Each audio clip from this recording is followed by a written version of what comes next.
This is Walter Bosley, and I'll be reading a selection from Journey into Madness, the true story of secret CIA mind control and medical abuse by Gordon Thomas.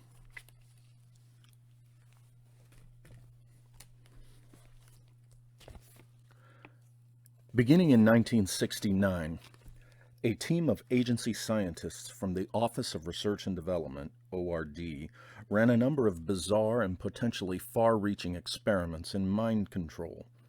ORD had replaced TSS as the agency's flagship for the unorthodox. The most innovative and daring doctors had been transferred to ORD, and a number of young consultants from civilian medical research laboratories had been recruited. They were attracted to the agency by the fringe benefits William Casey had designed to stop the flow of talent from Langley. The ORD team included chemists, biologists, and general physicians from the Army Chemical Corps. Dr. Gottlieb had persuaded Helms to authorize $150,000 as an initial grant. Asked to think up a suitable acronym behind which to hide the funding and its purpose, the senior scientists had not hesitated. It would be called Operation Often.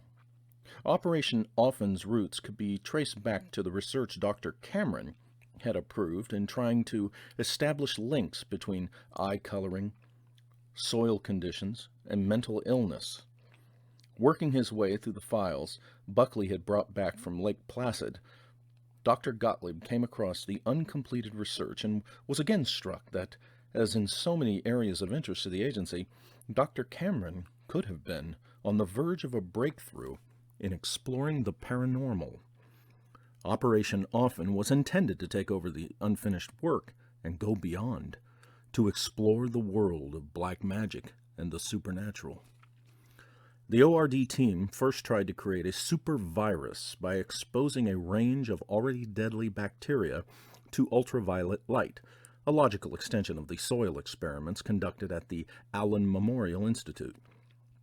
While that work continued and looked promising, ORD psychiatrists and behaviorists had set out across the country, visiting palmist parlors, fairground fortune-teller booths, and in the larger cities, the well-appointed offices of the psychics who served the rich and powerful.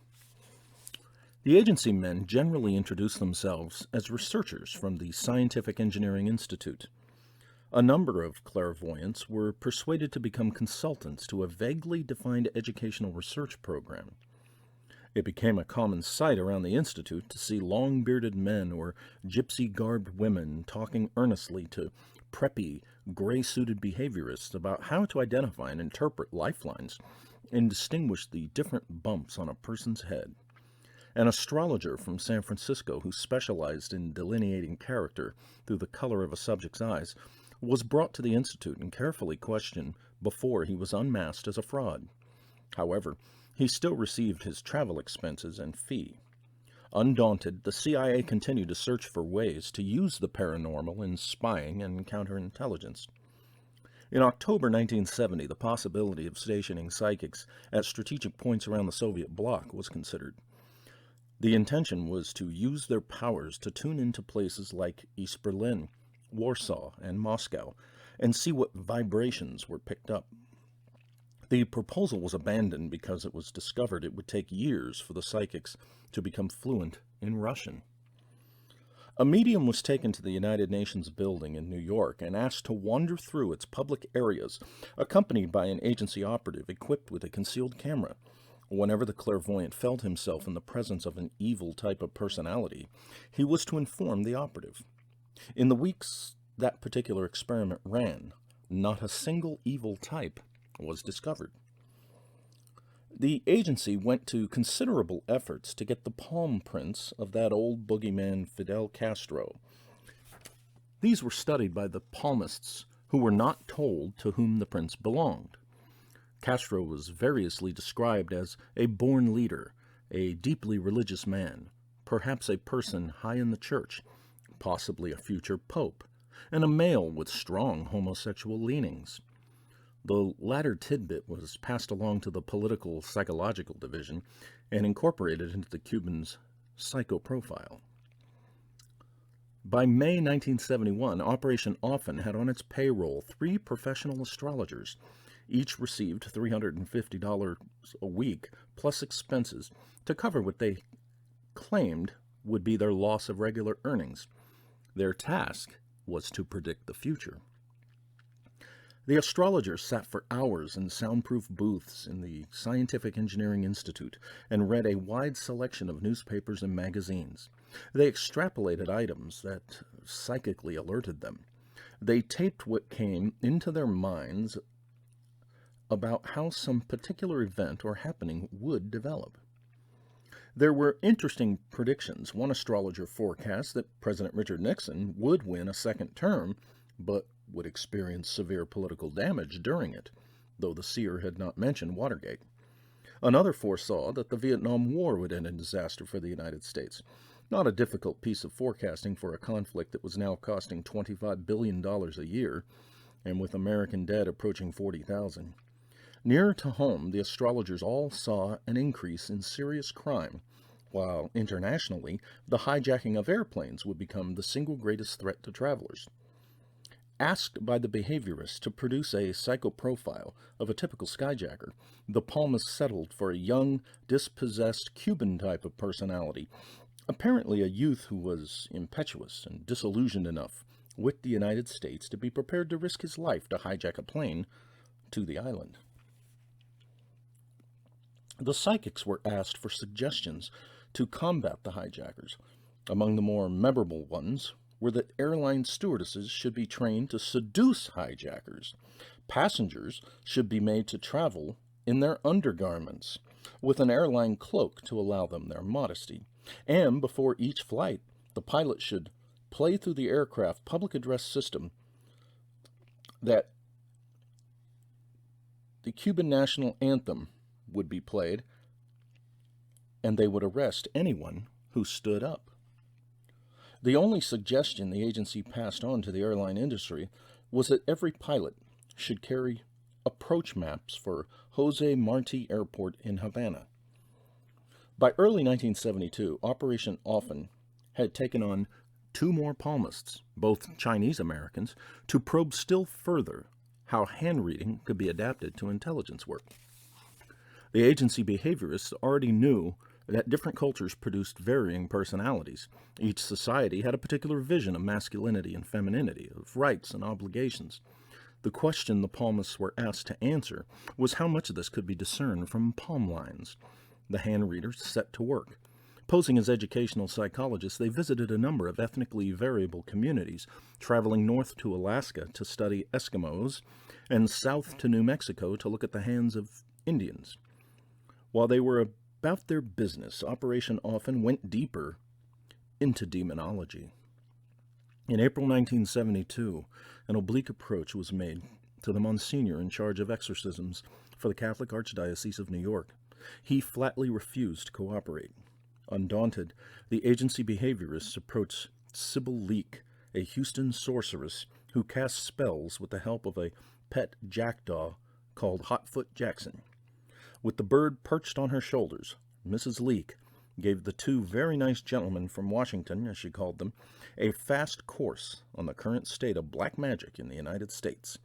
400 regular covens operated by 5,000 initiated witches and warlocks, who formed the low-profile apex of a prediction industry that supported 10,000 full-time fortune tellers and 200,000 part-timers, as well as a growing publishing business in tarot cards and factories that produced a widening range of anti-Christian tokens.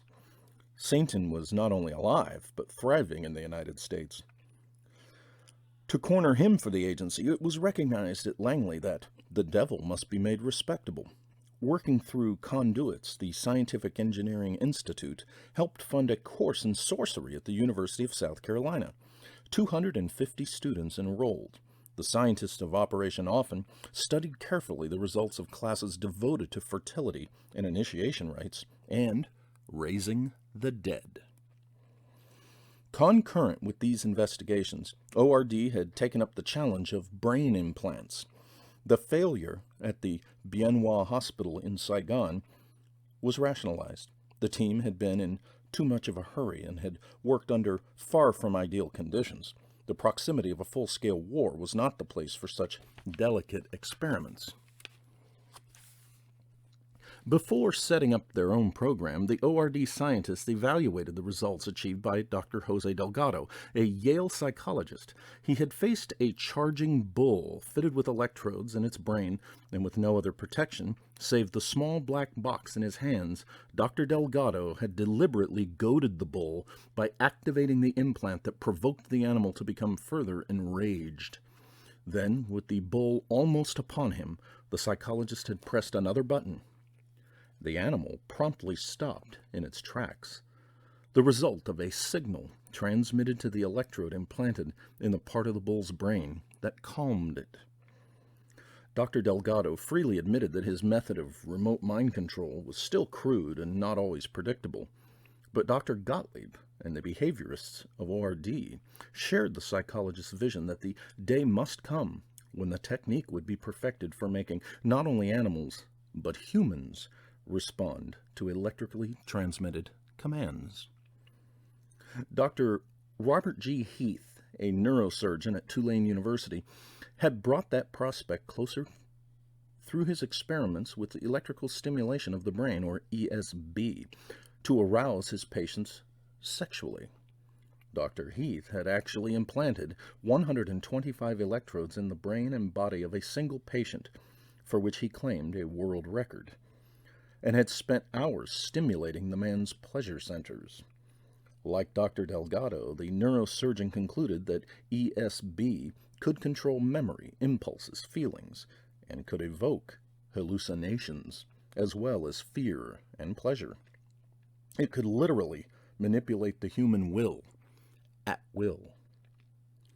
Late in June 1972, Dr. Gottlieb had jigged back and forth on the carpet of the director's office, and his carefully controlled stammer had surfaced as he enthused that at long last, here was the answer to mind control, that ESB was the key to creating not only a psycho-civilized person, but an entire psycho-civilized society, a world where every human thought, emotion, sensation, and desire could be actually controlled by electrical stimulation of the brain. The possibilities, said Dr. Gottlieb, were far beyond the neurological masturbation of the pleasure centers.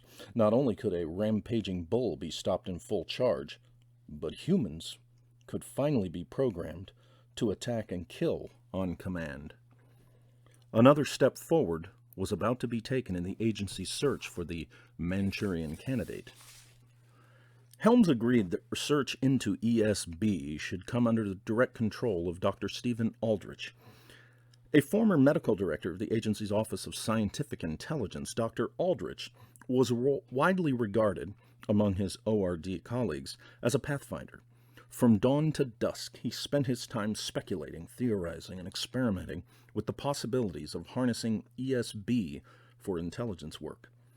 Using the latest computer technology, he developed Rubinstein's earlier work on radiotelemetry and the unfulfilled dream the English technician had shared with Dr. Cameron of a world of electrically monitored people became that much more of a reality. In the safe house where Yuri Nosenko had been brutalized, Dr. Aldrich supervised infinitely more sophisticated research. Included in the equipment he used was a piece not even Orwell had dared to invent for his book 1984. Called the Schwitzgebel machine, the box-like construction had been developed by Ralph K. Schwitzgebel in the Laboratory of Community Psychiatry at Harvard Medical School. His brother Robert had subsequently modified the prototype so that the final product was something Rubinstein would have taken pride in. Indeed, in many ways, it resembled a smaller version of the cumbersome transducer the technician had built in the Montreal basement. The Schwitzgebel machine consisted of a behavior transmitter reinforcer, or BTR, fitted to a body belt that received from and transmitted signals to a radio module. In the official description of the machine, the module was linked to a modified missile tracking device which graphs the wearer's location and displays it on a screen. The Schwitzgebel machine, its very name suggested something designed to make people enjoy their servitude, was able to record all physical and neurological signs in a subject from up to a quarter of a mile. An impressive improvement over the distance between the grid room and the cubbyhole where Dr. Cameron had monitored Madeline Smith and other patients. By August 1972, other proponents of the Schwitzgebel machine were voicing their enthusiasm. They were led by Professor Batten L. Ingram, a criminologist at the University of Maryland, and Gerald W. Smith, professor of criminal studies at the University of Utah. In a joint paper, Ingram and Smith painted a vivid scenario of how the machine could be used to keep track of known criminals. He or she would be fitted with a brain implant and would be tracked, with the psychological data being transmitted from the implant to the machine. The machine, using probabilities, would come to a decision and alert the police if necessary. Adapting that frightening vision of tomorrow's world formed part of ORD's concept of the New Jerusalem of intelligence, so to speak.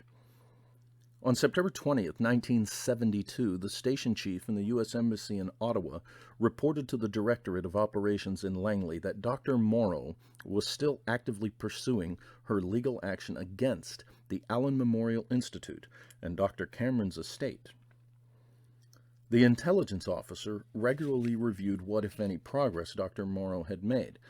Previously, his reports on the matter had gone unremarked. For some reason, Buckley, who thought it the surprise of one of the keen young officers who regularly passed through the DDO, that after so long and so many setbacks, Dr. Morrow was still pursuing her claims. The Ottawa report had been sent to the 7th floor. Within hours, the order came winging back to the DDO that a full check should be run on the status of every patient known to have been used in Dr. Cameron's research. Was there any way at all, that what had been done to them could be traced back to the agency? 6 weeks later, on November 15th, the DDO reported to the director that, as far as it could establish, there was no way the agency could be implicated, except through the material in its own archives. On December 10th, 1972, Helms ordered Operation Often, all of it, canceled. The probe into the occult, Dr. Aldrich's work, almost a score of active subprojects, were halted forthwith. In a terse one-line memo marked "Read and Destroy," the director offered Dr. Gottlieb no explanation. The senior scientist was mortified. He made several trips to the 7th floor to argue and finally plead. Helms remained unmoved. Buckley, once more back in the field, this time working in Cambodia, would recall that on one of his visits to Langley around that time, there was just a very unhappy air about ORD, like everyone was in mourning. Early in January 1973, Dr. Gottlieb resigned from the agency. No effort was made by Helms to persuade him to stay. In the days before his departure, and acting on the director's order, Dr. Gottlieb shredded records of MKUltra, MK Search. On February 2nd, 1973, again without an explanation, President Nixon replaced Helms as director. In a farewell luncheon with his successor, James R. Schlesinger, Helms was asked if there was anything in the agency's recent history that could cause problems. Helms replied, "Nope, not a thing." Several floors below where the two men sat in the executive dining room were 130 boxes in the archives, which contained incriminating material that Dr. Gottlieb, inexplicably, had failed to destroy.